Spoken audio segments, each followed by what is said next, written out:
Agora na Verde Vale, Jornal do Meio-Dia. As notícias de Mineiros e região. Jornal do Meio-Dia, Verde Vale. 12:27. Olá, ótima tarde para você.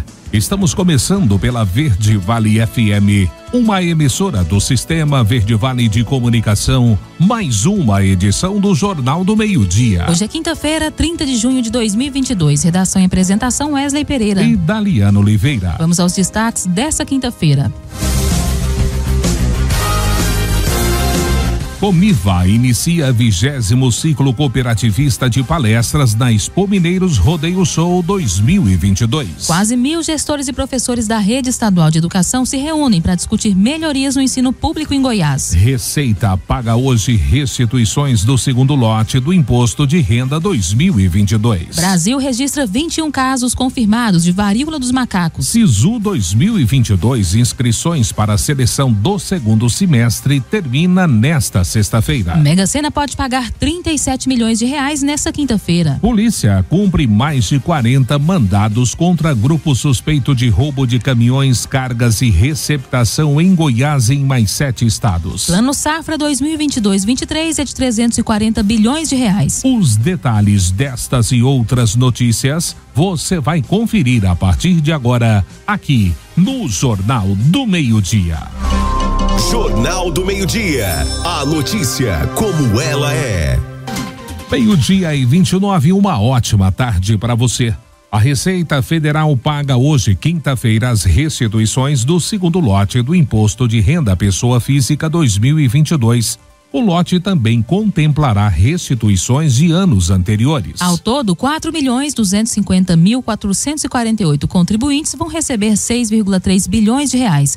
Desse total, 2.776.808 são contribuintes não prioritários, que entregaram as declarações de exercícios anteriores até o dia 19 de março desse ano. O restante, Daliana, tem prioridade legal, sendo 87.401 idosos acima de 80 anos, 675.495 pessoas entre 60 e 79 anos, 48.913 contribuintes com alguma deficiência física ou mental ou doença grave e 661.831 contribuintes cuja maior fonte de renda seja o magistério. Inicialmente prevista para terminar no dia 29 de abril, o prazo de entrega da declaração do Imposto de Renda Física foi adiado para o dia 31 de maio, a fim de diminuir os efeitos da pandemia de Covid-19 que pudessem prejudicar o envio, como atraso na obtenção de comprovantes. Apesar do adiamento, o calendário original de restituição foi mantido, com 5 lotes a serem pagos entre os meses de maio e setembro, sempre no último dia útil de cada mês. E o Ministério da Saúde divulgou ontem que o Brasil possui 21 casos confirmados da varíola dos macacos. Além desses já confirmados, outros 23 seguem sendo investigados, sendo um aqui em Goiás. Dos casos confirmados, 14 estão no estado de São Paulo, 5 no Rio de Janeiro e 2 no Rio Grande do Sul. Ao todo, há casos suspeitos em 12 estados brasileiros, incluindo Goiás e o Distrito Federal, ambos com uma suspeita. No mundo, há mais de 3.400 casos confirmados da doença, sendo mais de 80% concentrados na Europa. Apesar de ser um vírus novo, a Organização Mundial da Saúde informou que não é necessário alarde mundial. Aqui em Goiás está preso desde ontem o homem que matou o sogro em uma farmácia em Goiânia. Felipe Gabriel Jardim Gonçalves, que era genro dele, tinha feito várias ameaças à sua namorada. Ele foi preso na casa da mãe dele e não resistiu. Com ele foi encontrada a pistola que pode ter sido usada na prática do crime. O delegado disse que no último sábado, Felipe, a namorada, o sogro e outros familiares estavam em uma festa junina quando começou uma discussão. Ele sacou a arma e deu um tiro para o alto, ameaçando agredir a companheira. Felipe tem registro de atirador esportivo e tinha uma arma em seu nome, mas não tem porte nem posse da arma e ele só podia utilizá-la em casos específicos. Felipe já tem registros de agressão contra uma ex-namorada. O processo ainda está em andamento, com audiência marcada para outubro desse ano.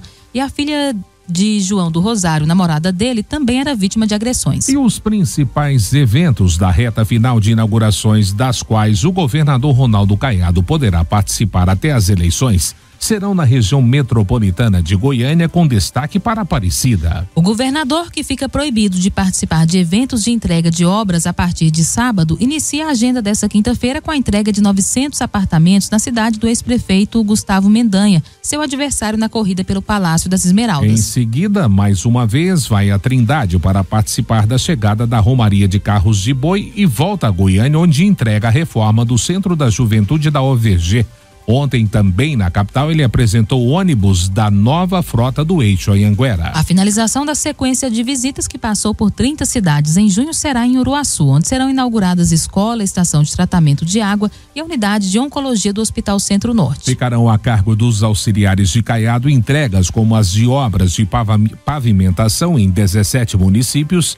Também estão na lista o Hemocentro de Rio Verde, uma nova ala de transplantes do HGG, Colégio Estadual em Senador Canedo e escolas padrão século XXI em Águas Lindas e Goianira. Jornal do Meio-Dia. Tempo seco está provocando doenças respiratórias em crianças. Saiba quais os cuidados os pais podem tomar para proteger os filhos dos efeitos da baixa umidade do ar, nessa matéria com Emanuele Winder. A Andriele está sofrendo com o clima. Por conta do tempo seco, o filho dela, de 2 anos e 9 meses, não sai do hospital. A criança já foi diagnosticada com várias doenças respiratórias. Tem tido sim bastante, rinite, sinusite recorrente.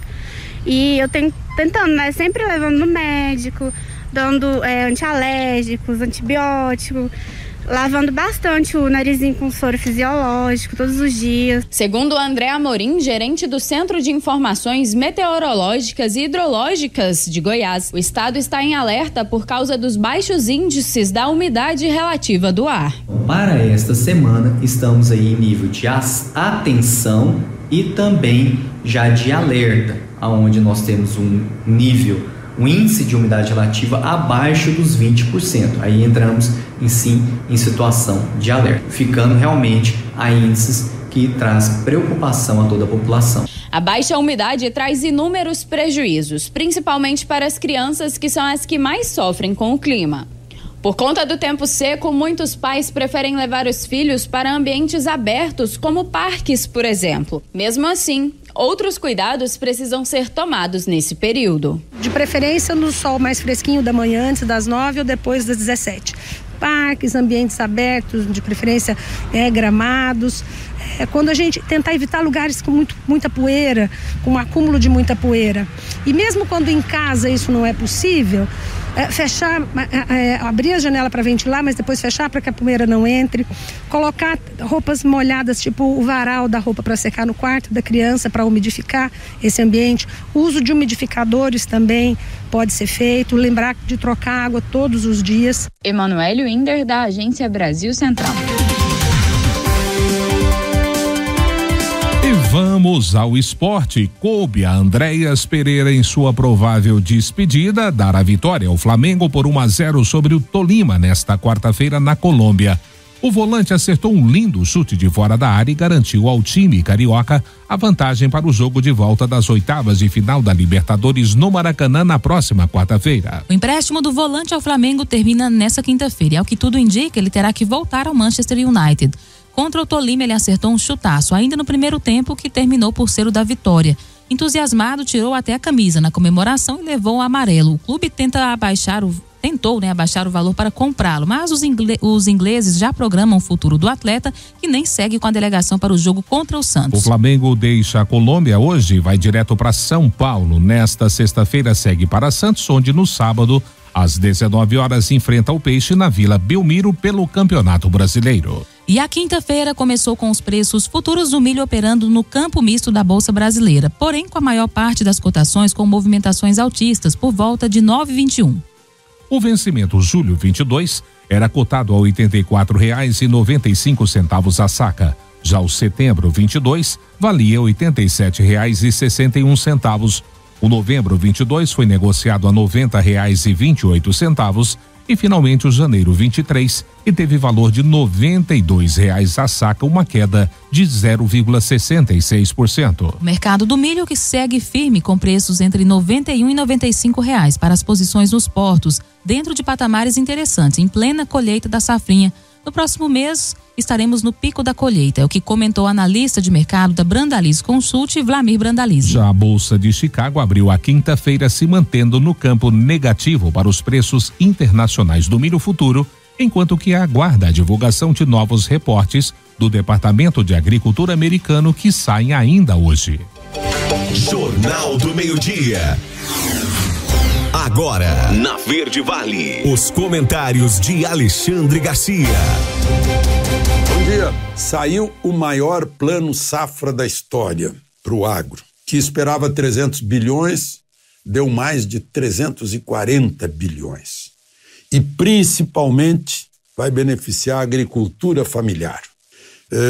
Os juros para o pequeno produtor são 62%. Quase metade da taxa Selic. Mas, enfim, há financiamento para investimento, custeio, armazenagem, comercialização, há benefício sobre juro, benefício para pagar o seguro, 30%, 25% do seguro é pago pelo governo, seguro agrícola, conectividade, mundo digital, sustentabilidade, tudo isso está previsto no Plano Safra. Agora, o principal não é o lado econômico, é o lado social, porque principalmente beneficia pequeno produtor.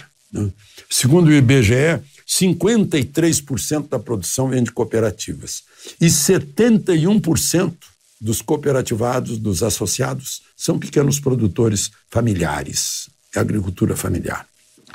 Não é apenas esse lado social, é também a mesa, garantia de mesa com alimento, de prateleira de supermercado com alimento, garantia de alimento para outros países do mundo. E são mais de uma centena de países que compram alimentos do Brasil. Mas, além disso, a estratégia, a geopolítica, a afirmação, a base da vocação brasileira de produzir a energia mais nobre que existe, que é a energia que movimenta o corpo humano, que é o alimento. Então, não é balança de pagamentos, balança comercial, lucro, não. É força geopolítica do Brasil, se firmando como potência alimentar. Isso é muito mais que uma potência petrolífera ou uma potência militar. É alimento. Inclusive, soldado não anda sem alimento. Então, queria destacar isso como principal notícia do dia. A outra notícia é que agora a Caixa Econômica Federal, depois que está na sua melhor fase, e que finalmente virou um banco social, agora está nas mãos de uma mulher. Braço direito do ministro Paulo Guedes.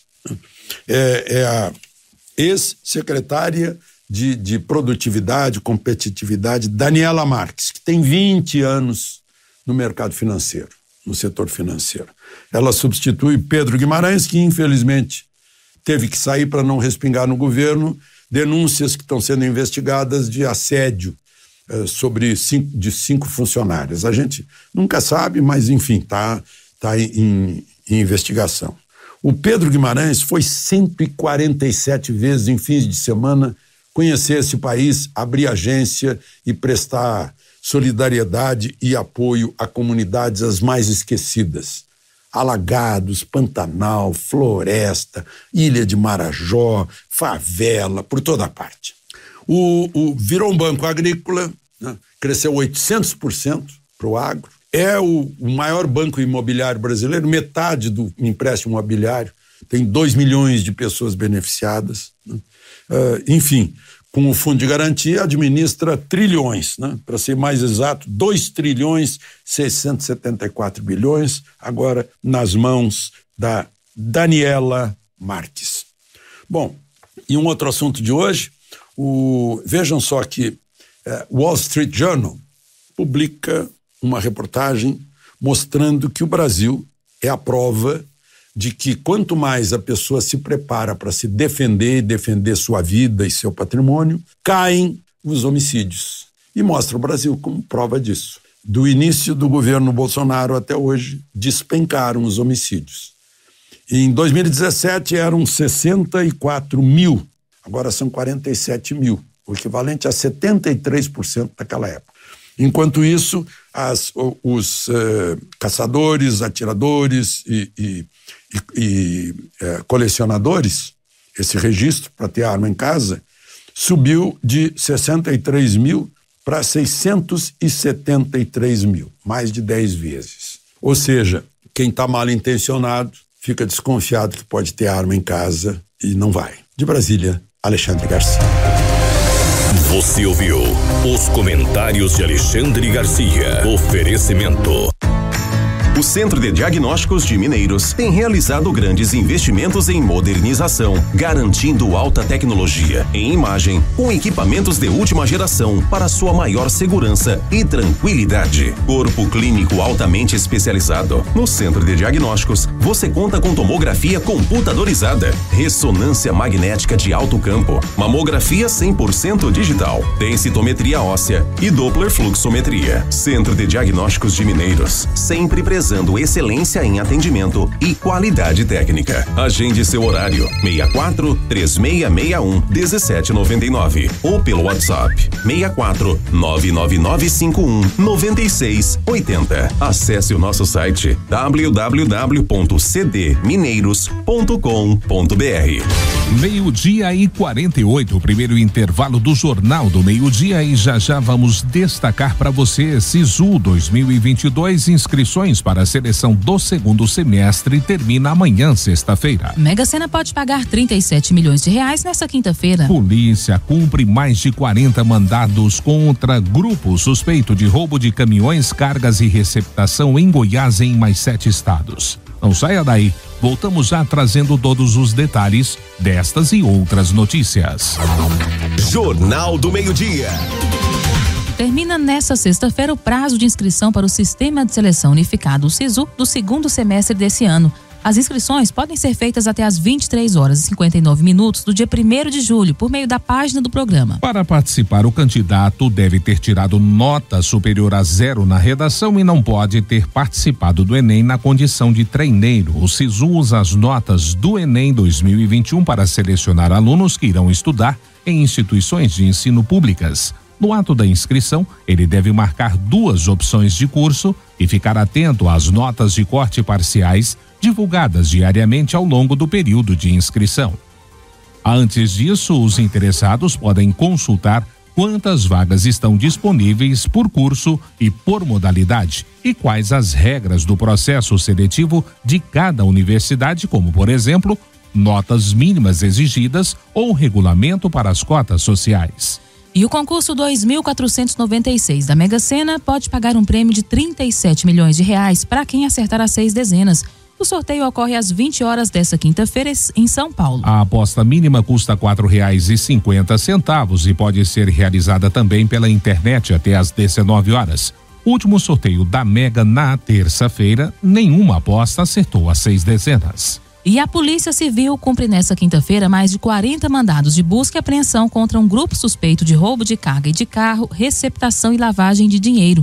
O grupo atua em Goiás e mais 7 estados. Segundo a polícia, durante a operação batizada como Zion, 2 pessoas foram presas em flagrante por posse ilegal de arma e uso de documento falso. O foco desse grupo era roubar caminhões com cargas de frios e sementes. Eles usavam um equipamento para mudar a gravação do chassi do veículo e revender. E eles tinham um núcleo logístico para vender rapidamente as cargas para comerciantes. Foi o que disse o delegado Alexandre Bruno. Até às 10 da manhã, a polícia já tinha recuperado quase 60 caminhões, além de fazer o sequestro de carros e imóveis. Essa é uma segunda etapa de uma operação que, em um primeiro momento, prendeu 40 pessoas e recuperou 55 caminhões, é o que completou o delegado. Os mandados judiciais são cumpridos em Tumbiara, São Paulo, Rio Grande do Sul, do Tocantins, e ao todo 170 policiais e 45 viaturas estão participando da ação. Após a análise do material apreendido, a polícia vai concluir as investigações e definir se pede a prisão dos investigados. Jornal do Meio-Dia. Estudo nacional mostra que Goiás é o estado com menos casos de roubos de carros, de residências e em comércios no país em 2021. A matéria você confere com Osana Alves. Goiás é o estado brasileiro que mais reduziu as ocorrências de roubos em estabelecimentos comerciais e residências em 2021, quando comparado com o igual período de 2020. Os roubos em estabelecimentos comerciais tiveram queda de 28,9% e os roubos em residência tiveram redução de 29,5%. Os dados divulgados pelo Fórum Brasileiro de Segurança Pública apontam queda contínua nas ocorrências de crimes violentos desde o início da atual gestão. De acordo com o Anuário Brasileiro de Segurança Pública, Goiás também está em destaque na redução de roubo a veículos. A queda foi de 31,3%, enquanto a média nacional ficou em 4%. O percentual de diminuição é o segundo maior do país, ficando atrás somente do estado do Rio Grande do Sul. Porém, levando em consideração a taxa de ocorrência por 100 mil habitantes, os indicadores goianos continuam em evidência. Por esse critério, Goiás é o estado brasileiro com a segunda menor taxa de roubo de veículos, ficando atrás somente do estado do Mato Grosso do Sul. Em Goiás, são registrados 39 roubos de veículos para cada 100 mil habitantes, quando a média nacional é de 128 roubos de veículos para cada 100 mil habitantes. Os registros desta modalidade criminosa saíram de uma média diária de 27,7 casos no estado em 2018 para 4,6 casos diários em 2021. Ainda de acordo com os dados publicados, Goiás mantém lugar de relevância em relação a números nacionais, com relação à queda geral das ocorrências de roubo, que são crimes violentos contra o patrimônio, enquanto a média nacional apresenta um recuo de 3,9% nas ocorrências de 2021, comparadas com 2020, Goiás aparece com redução de 26,5%, ficando atrás apenas dos estados de Minas Gerais e Tocantins. De Goiânia, Osana Alves. 12:53, voltamos falando de esportes. Ontem teve Libertadores e o Palmeiras ampliou alguns recordes na competição ao vencer o Cerro Porteño por 3-0 no jogo de ida das oitavas de final em Assunção, no Paraguai. Dono da melhor campanha da história da fase de grupos, o Verdão é o único time com 100% de aproveitamento na competição. São 7 jogos e 7 vitórias na atual edição do torneio. Contando com a temporada passada, são 8 vitórias seguidas na Libertadores. O Verdão está a um triunfo de se isolar como o time com mais vitórias em sequência no torneio. Atualmente, o Palmeiras divide o recorde com o Peñarol, Vasco, Santos, Cruzeiro e Estudiantes. Além das 8 vitórias consecutivas, o Palmeiras vive o maior período invicto na Libertadores. São 15 jogos sem ser derrotado na competição. O recorde do torneio é do Atlético Mineiro, com 18 partidas. E a vaga na fase final parece encaminhada. Após vitória contra a China, o Brasil ficou a um triunfo da classificação para a briga pelo título da Liga das Nações. Nesta quinta-feira, em Sófia, na Bulgária, a seleção encara a Coreia do Sul para confirmar o seu lugar entre as 8 equipes classificadas para as finais em Ankara, na Turquia. O time de Zé Roberto vai à quadra às 14h. As 8 melhores seleções se classificam à fase final. Por sediar a disputa, a Turquia já está garantida. Na Liga das Nações, o primeiro critério de desempate na classificação é o número de vitórias. O Brasil soma 7 triunfos e 2 derrotas na competição. Se vencer a Coreia do Sul, chegará a 8 resultados positivos e não poderá mais ser alcançado por nenhuma equipe fora da zona de classificação. Rival nesta quinta, a Coreia do Sul é a lanterna da Liga das Nações, sem nenhuma vitória até aqui. E o governo federal lançou ontem o Plano Safra 2022-23, com 340,88 bilhões de reais para apoiar a produção agropecuária nacional até junho do ano que vem. Do total de recursos disponibilizados, 246,28 bilhões de reais serão destinados ao custeio e comercialização, uma alta de 39% em relação ao ano anterior. Outros 94,6 bilhões serão para investimentos, crescimento de 29%. Os recursos com juros controlados somam 195,7 bilhões de reais, uma alta de 18%, e com juros livres 145,18 bilhões, alta de 69%. O montante de recursos equalizados cresceu 31%, chegando a 115,8 bilhões para a próxima safra. Segundo o governo, com a taxa básica de juros da economia em 13,25% atualmente, buscou-se preservar prioritariamente elevações menores para beneficiários do Pronaf e do Pronamp, garantindo financiamento adequado para esses públicos. O próximo Plano Safra também aposta na diversificação das fontes de financiamento com a disponibilização de mais recursos das letras de crédito do agronegócio, a LCA, para a aquisição de direitos creditórios do agronegócio. A expectativa é de que a medida gere uma maior participação do mercado de finanças privadas do agronegócio, com a expansão de títulos como a CRP, CDCA, CRA, além da LCA. Jornal do Meio-Dia. 12:56, União cede terreno para o Estado e governador Ronaldo Caiado diz que construção do Hospital do Câncer pode começar ainda este ano. A matéria você confere com Juliana Martins. Já está garantido o terreno para o Hospital do Câncer em Goiás, que terá a capacidade de atender inicialmente até 250 crianças, conforme adiantou o governador do estado, Ronaldo Caiado, que participou nesta quarta-feira de uma cerimônia no Palácio do Planalto da cessão de um terreno da União para o estado para que as instalações sejam construídas. Segundo Caiado, a expectativa é que as obras comecem já neste ano. Será a primeira etapa desse projeto, o tratamento de crianças, oncologia infantil. Esse é um grande déficit que nós temos, como num todo também, mas essa obra iniciará, espero eu ainda agora, rapidamente, num convênio que faremos também com o Hospital do Amor de Barretos, e com isso foram cedidos a nós, pelo presidente da República, 17 hectares, uma localização ímpar ali, na beira da BR-060, e como tal nós teremos o espaço para construir um hospital de primeiro mundo, com a tecnologia toda. O governador explicou que o novo hospital terá a capacidade de atender pacientes de toda a região centro-oeste e até do Brasil, e será uma referência no tratamento do câncer. Além da estrutura médica, ainda há previsão de construir um alojamento para que os pais das crianças possam se instalar. As crianças que estiverem lá para serem tratadas, elas terão lá a companhia dos pais. Então nós teremos também lugares e alojamentos bem qualificados para que esses pais também possam estar acompanhando, humanizando cada vez mais o atendimento e diagnosticando com maior precocidade as doenças e com isso tendo melhores resultados.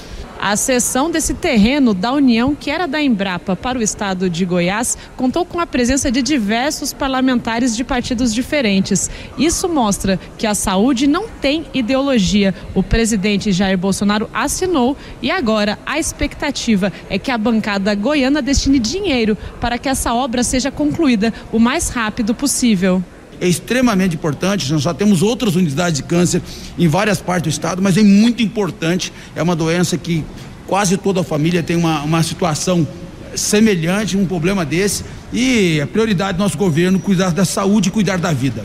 O deputado federal José Nelto também participou da cerimônia no Palácio do Planalto e comentou que o projeto é uma prioridade de Caiado. É importante para o estado a doação desta área. Isso significa que dentro de pouco tempo nós teremos mais um hospital. Hoje temos o Araújo Jorge, que presta esse grande serviço para a população do nosso estado de Goiás. Então eu espero que esse hospital seja construído e a bancada federal também irá contribuir com o governo do estado de Goiás, colocando verbas e emendas para ajudar na construção desse hospital. Também participaram da cerimônia em Brasília os deputados federais Flávia Moraes, que é a líder da bancada goiana, Magda Mofato, Lucas Virgílio, Major Vitor Hugo e os senadores Vanderlan Cardoso e Luiz do Carmo. 12:59, último bloco do Jornal do Meio-Dia, e já a Comiva inicia o 20º ciclo cooperativista de palestras na Expo Mineiros Rodeio Show 2022. Quase 1.000 gestores e professores da rede estadual de educação se reúnem para discutir melhorias no ensino público em Goiás. Polícia investiga a morte de médica dentro de hospital em Pirinópolis. Não saia daí. Voltamos já trazendo todos os detalhes destas e outras notícias. Jornal do Meio-Dia. 13h03. O Brasil registrou 277 mortes provocadas pela Covid-19 nas últimas 24 horas. A média móvel diária dos óbitos nesta quarta-feira está em 228, alta de 51% em relação ao número verificado há 14 dias. Esse é o maior valor em 3 meses. Em 28 de março desse ano, o índice chegou a 236. O país contabilizou 75.925 novos casos da doença, totalizando 32.282.879 infecções confirmadas desde o início da pandemia. No total, já foram perdidas 671.125 vidas para o coronavírus. Os números são do mais recente balanço divulgado pelo Conselho Nacional de Secretários da Saúde. E a Polícia Civil Goiana investiga as causas da morte de uma médica, Jaida Bento de Souza, 26 anos. Ela foi encontrada morta no banheiro do alojamento do Hospital Estadual Ernestina Lopes Jaime, UEIRE, em Pirinópolis, Goiás, cidade próxima a Brasília, nesse último sábado. Segundo o delegado Tibério Martins informou, havia uma seringa e um frasco com sedativo ao lado do corpo da jovem. A perícia deve confirmar se havia a substância no corpo da profissional de saúde. A previsão é de que o laudo da perícia fique pronto no prazo de 10 dias. A polícia trabalha com 2 hipóteses: morte por acidente ou suicídio. Jaida entraria no plantão ao meio-dia do sábado, mas não compareceu, o que preocupou a equipe. A porta do banheiro do alojamento estava fechada e era possível ouvir o barulho de uma torneira aberta do lado de dentro. A porta, então, foi arrombada e o corpo da jovem foi encontrado. Jornal do Meio-Dia. Quase 1.000 gestores e professores da Rede Estadual da Educação se reúnem para discutir melhorias no ensino público de Goiás. A matéria é com Stephanie Araújo. Segundo o encontro de gestores da Rede Estadual de Educação, reuniu 960 professores, coordenadores e outros servidores da educação no Centro de Cultura e Eventos da Universidade Federal de Goiás. Segundo a secretária estadual de Educação, Fátima Gavioli, o objetivo é discutir melhorias no ensino. É uma reunião de aproximação para estudar a legislação, para tratar das diretrizes, conversar sobre a matriz curricular e especialmente sobre a retomada, né? Porque nós fizemos a retomada das aulas presenciais 100% agora em 2022. O governador do estado anunciou novos investimentos em mais de 279 milhões de reais na estrutura das escolas, em computadores, quadros, carteiras e reformas de unidade, além do ensino. Vocês não podem imaginar a paixão que eu tenho por isso. Sabe por quê? Porque eu sei aquilo que a nossa reitora falou, que aqui é a continuidade dos alunos que vocês estão formatando para amanhã serem profissionais. Eu tenho a convicção plena na minha vida de que nós só vamos interromper o ciclo da pobreza o dia que nós demos educação de forma equânime, isonômica a todos os 246 municípios do estado de Goiás. A secretária explica que o objetivo é reforçar ainda mais a educação das crianças, já que os alunos ficaram tanto tempo longe das salas de aula devido à pandemia. A expectativa é que cada vez mais bons professores que têm facilidade de frente às câmeras possam ministrar aulas, para que isso sirva também como o nosso antigo reforço, né, aos nossos alunos quando ele está em casa, aos finais de semana, e isso seja disponibilizado através dos notebooks, Chromebooks e laboratórios móveis que nós estamos enviando para a escola. Stephanie Araújo, da Agência Brasil Central. E a Comiva deu início ao 20º ciclo cooperativista de palestras nesta quinta-feira de manhã. O novo projeto de leite foi um dos temas apresentados. O zootecnista Sávio Mota explica melhor esse assunto. Vamos ouvir.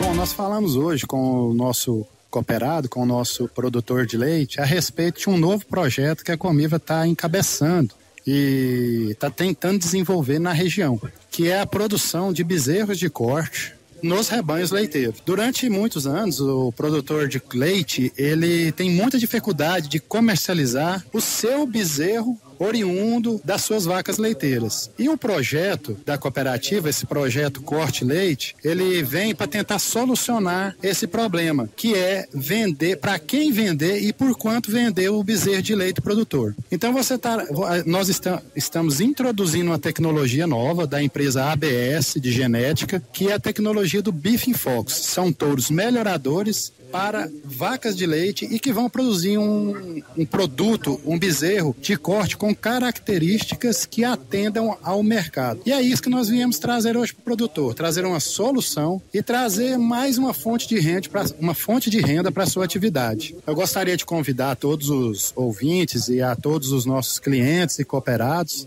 que compareçam no período da tarde. Nós vamos ter uma palestra às 14 horas com a Kelly Severo, economista,